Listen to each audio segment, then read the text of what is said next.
we see this sort of double talk from the Trump team where they say, no, no, no, we really didn't want to see Roe struck down, but then supporting Roe being struck down. They say that they don't want to ban mifepristone, but then don't come out against it in any of the states or oppose the legislation. They say that they don't want a national abortion ban, and yet so many in their party are advocating for that on the state level and on the federal level. They're trying to keep this a secret. They want to ban abortion nationwide, and Americans understand that, and they'll be voting on that in the polls. Hogan, I can see your face. I want to bring you in here. Do you agree double talk? I know you've worked with former President Trump. Is this an issue that is top of mind for him? Is he as far to the anti-abortion side as many on the left are fearing?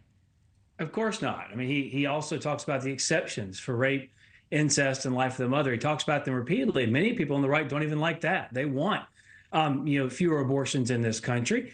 The sad fact is there are more abortions now than there were before Roe v. Wade was overturned. 68% of the people in this country believe once that ruling came down from the Supreme Court that abortion was outlawed in this country. Talk about your all-time misinformation and disinformation campaigns. But the fact of the matter is it went back to the states. For the first time in 50 years, people got to decide the future of abortion, not courts. And the problem with the left position now that especially Kamala Harris has picked Tim Walz is that they're for abortion anytime, anywhere, up until the moment of birth, and they want you, the taxpayer, to pay for it. 90% of the people in this country reject that position. And so if we want to have this conversation, let's have it. But I'll tell you this, people on the right who are open to exceptions for rape, incest, life of the mother, way more in the mainstream than the radical left that would have you abort a baby up until the moment of birth. Laura, I'll give you the floor if you could spend about 20 seconds. Sure, except that that's not what they're doing in each of the states. 12-year-old girls are traveling state lines so that they can access abortion care. We also see that women are dying in parking lots because they're septic, because doctors are having decisions that they make for the care of their patients and with their patients are being taken away from them and being put into the hands of politicians. And I think it's just extreme. And all of this, the misinformation around Democrats support Roe. They simply support Roe as the law of the land, and so did the vast majority of Americans, Republican, Democrat, and independent. And we saw Donald Trump bragging about striking that fundamental right down from so many women across this country. Okay, I appreciate that. You see, she won't talk about the specificity. We could spend the entire panel talking about this one issue, and it is such an important issue for voters. But Hogan, I do want to move to this as well. As you were hearing from our Mills Hayes earlier, Vance also siding with his running mate about past comments praising Vladimir Putin and Xi Jinping. He had been criticized by members of his own party for some of these comments. In your opinion, is it good for Vance to be doubling down on them again today? Well, interestingly enough, I've been in the room with President Xi and Donald Trump when they were negotiating trade deals. I've been in the room with Vladimir Putin as well, Bolsonaro of Brazil, Abe of Japan, all the foreign leaders that Donald Trump had to deal with, and he fought for trade deals that benefited American workers for the first time in decades. Who could have thought of doing something like that?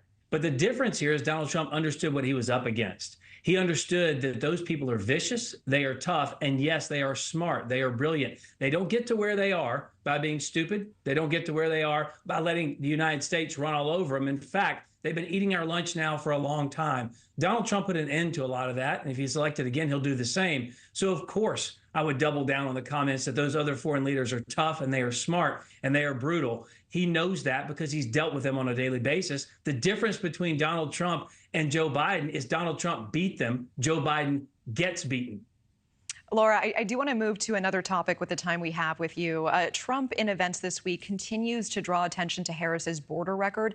First, do you think this is her weakest point as of right now? And also, meanwhile, what do you make of the continuing other attacks on her intelligence, on her IQ?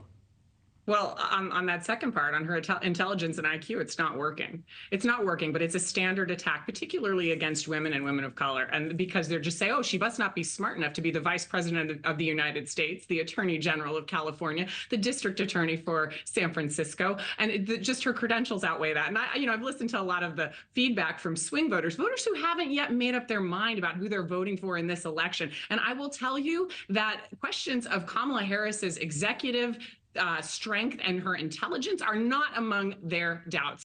Thanks for watching. Go to joinnn.com to find News Nation on your screen. And don't forget to click the red subscribe button below to get more of News Nation's fact-driven, unbiased coverage.